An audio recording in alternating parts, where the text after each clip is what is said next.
Punta muna tayo sa first and sinasabi mo, Mr. Witness, na yung first and second quarter, isa lang ang na-issue na AOM. Ano tong ibig sabihin ulit ng AOM? Audit Observation Memorandum po. Okay.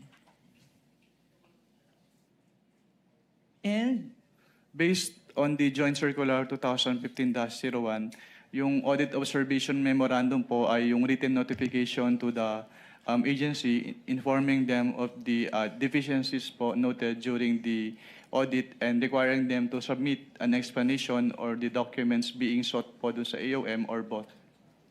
okay, under the circular, this joint circular that you mentioned, ito bang Audit Observation Memorandum? Kailan ini-issue ito? Ini-issue po siya upon evaluation po nung auditor noong documents at may na-note po siyang findings doon based on the evaluation po. Okay. Pero meron tayong konting background, no? Kasi kahapon, meron ring na-stipulate ang respondent at ang prosecution ng mga notice of suspension at notice of disallowance. For the better appreciation of this honorable court, paki-educate kami. Pakisabi nga anong difference ng AOM, Audit Observation Memorandum, pagkatapos yung Notice of Suspension, at pagkatapos yung Notice of Disallowance. Ano ang mga pagkakaiba nitong tatlo? If I am to start po with the definitions po based on the joint circular, katulad po nung na-define ko kanina sa AOM, it is an written notification to the agency concerned of the deficiencies noted during the audit and requiring them to submit an explanation po or the documents being sought or both po. Okay. At ang agency po ay merong 15 days from the receipt of the AOM within which to submit their comments, justifications, or documents po as required Okay. po in the AOM. So pagkatapos ng issuance ng isang Audit Observation Memorandum, ang mga subject ng audit ay binibigyan ng 15 days para mag-submit ng mga dokumento. Based po dun sa rules and regulations on settlement of accounts po ng COA. Yes, ma'am.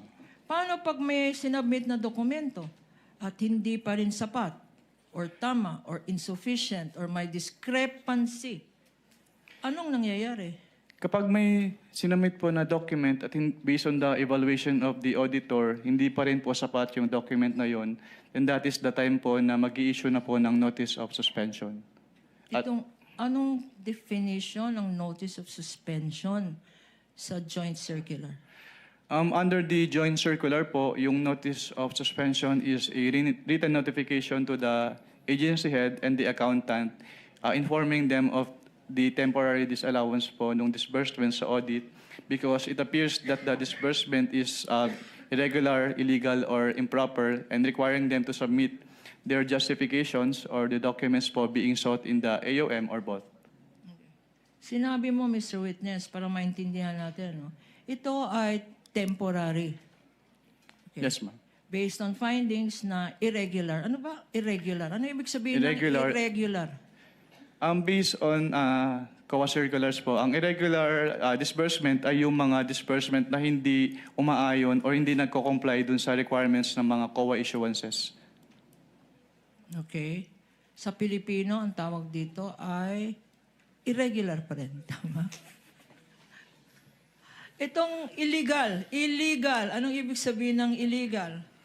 Kapag sinabi pong illegal, yung disbursement po ay hindi nagko-comply dun sa applicable laws.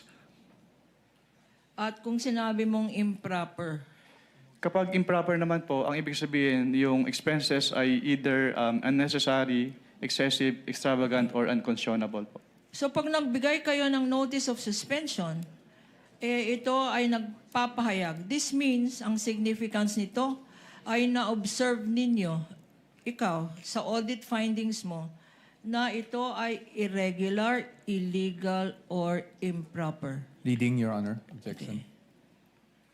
Kindly reform, Counsel. I will go to the next question. Pag hindi na-comply ang notice of suspension, what action, if any, is taken by your office? Kapag hindi po na-comply yung notice of suspension, then that is the time po na mag-i-issue na kami ng notice of disallowance.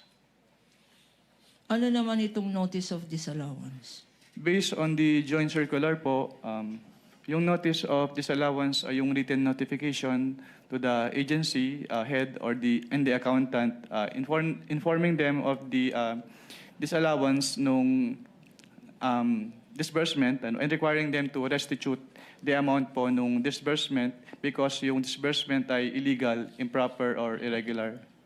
So, Mr. Witness, whether tinatawag mo ito AOM or Audit Observation Memorandum, or whether notice of suspension, or whether notice of disallowance, in these 3 stages, nabibigyan ng opportunity ang ino-audit na agency para mag-comply? Yun po ba ang ibig sabihin ng explanation mo?